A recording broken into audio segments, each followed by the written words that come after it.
আসসালামু আলাইকুম ওয়া রাহমাতুল্লাহি ওয়া বারাকাতুহু। সম্মানিত দর্শক, সকলের উদ্দেশ্যে আবারও একটা গরম খবর নিয়ে হাজির হয়েছি। যারা ইন্ডিয়ান ভিসা করতে চাচ্ছেন বা ইন্ডিয়ান ভিসা করতে যাচ্ছেন, ইন্ডিয়ান ভিসা প্রত্যাশী, তাদের জন্য সত্যিই এক এক্সাইটিং খবর। আপনি আমি সবাই হয়তো এতক্ষণে জেনে গেছি বিষয়টা কী, তবে সেটাকে এখন আমি এক্সপ্লেন করছি।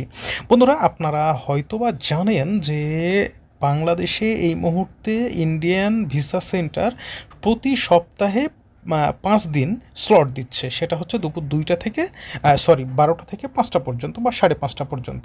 কিন্তু আপনি জানেন এটাই যে শুক্রবার আর শনিবার কোনো প্রকার স্লট দেওয়া হচ্ছে না। তবে এই মুহূর্তে সবচেয়ে হটেস্ট এবং গরম খবরটাই হচ্ছে শুক্র ও শনিবারও এখন থেকে স্লট দেওয়া হবে, যা কিনা আজকে শুক্রবার থেকে অলরেডি অ্যাপ্লাইড হয়ে গেছে। অর্থাৎ আগামীকাল শনিবারে অর্থাৎ 19 জুলাইও কিন্তু আপনারা স্লট পাবেন। তবে এই 2 দিন স্লট পাবেন 2 ঘন্টার জন্য। মানে অন্যান্য দিন যেমন 12টা থেকে একবারে টানা 5টা, 5:30, 6টা, 6:30 পর্যন্ত পেয়েছেন, ঠিক এভাবে কিন্তু পাবেন না। এই দিনগুলোতে পাবেন মাত্র 2 ঘন্টা করে। তবে এটা আমাদের জন্য একটা বিশাল বড় সুখবরও বলতে হবে।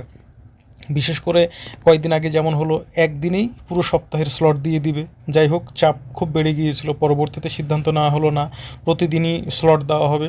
এখন সপ্তাহে 2 দিন ছুটি, এই ছুটির দিনও কিন্তু স্লট দেওয়া হচ্ছে।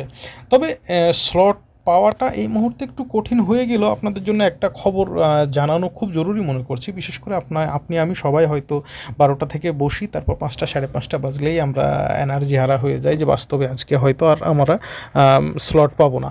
তবে গতকালকের কথা বলতেছি আপনাদেরকে। গতকালকে আমি এক ব্যক্তির সাথে কথা বললাম, তিনি বলল যে মাসুদ ভাই, আমরা 8:30টার সময়ও স্লট পেয়েছি। অর্থাৎ স্লটের জন্য যখনই আমরা ট্রাই করতে যাচ্ছি, তখনই দেখা যাচ্ছে যে স্লটেই হচ্ছেই না, বিভিন্ন রকম ইরোর দেখাচ্ছে। মানে এক ধরনের কোনো ইরোর দেখাচ্ছে বিষয়টা কিন্তু এমন না, বিভিন্ন ধরনের ইরোর দেখাচ্ছে। আবার একটা ফাইলের জায়গায় 3টা ফাইল চলে আসতেছে। মানে আপনার নাম সাপোজ মোশাররফ করিম, দেখা যাচ্ছে এরকম মোশাররফ করিম কখনো 2, 3টা, 4টাও চলে আসতেছে। তো যেহেতু সার্ভারের ধারণ ক্ষমতা অনুযায়ী কিন্তু আবেদনের পরিমাণটা অনেক বেশি, আর যে কারণে এই ধরনের সমস্যাগুলো হচ্ছে।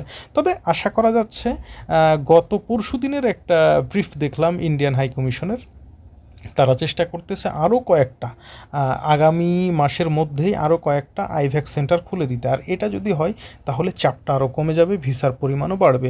এবং আপনারা হয়তো এটা জেনে মানে খুশি হবেন যে ইতিমধ্যে কিন্তু বেনাপোল বর্ডারে আগের মতনই অনেকটা চিরচেনা রূপ দেখা গিয়েছে। অর্থাৎ আগে যেরকম সারাদিন কর্মব্যস্ত মানুষ থাকতো এবং মাঝরাত থেকে লাইনে দাঁড়াতো এবং সারাদিন লাইনে ইমিগ্রেশন চলতো, ঠিক সেরকম না হলে অনেকটা কাছাকাছি সেরকমই যাচ্ছে। এবং এতে কিন্তু কলকাতার আমাদের যারা ব্যবসায়ী ভাই আছে, তারা কিন্তু যার পরনায় খুবই খুশি। এবং তারা বাংলাদেশিদের জন্য কিন্তু নানা রকম সুযোগ সুবিধা তৈরি করে দিচ্ছে। বিশেষ করে বাংলাদেশিদেরকে নিরাপত্তা প্রদানের বিষয়ে তারা কিন্তু খুবই সোচ্চার। বাংলাদেশিদেরকে যেন কোনো ব্যবসায়ী হয়রানি করতে না পারে, কোনো ট্যাক্সি বা অটো বা বাসেও যাতে কোনো প্রকার হয়রানির শিকার না হয় বাংলাদেশিরা, এই ব্যাপারে কিন্তু কলকাতার ব্যবসায়ী দাদারা খুবই মানে আমাদের বিষয়ে খুব কেয়ারফুল, যেটা কিনা সত্যিই আমাদের জন্য একটা খুব ভালো খবর। তবে আজকের এই দুটো আপডেট আপনাদের জন্য খুব জরুরি ছিল। এক হচ্ছে শুক্র ও শনি 2 দিনই স্লট পাওয়া যাবে।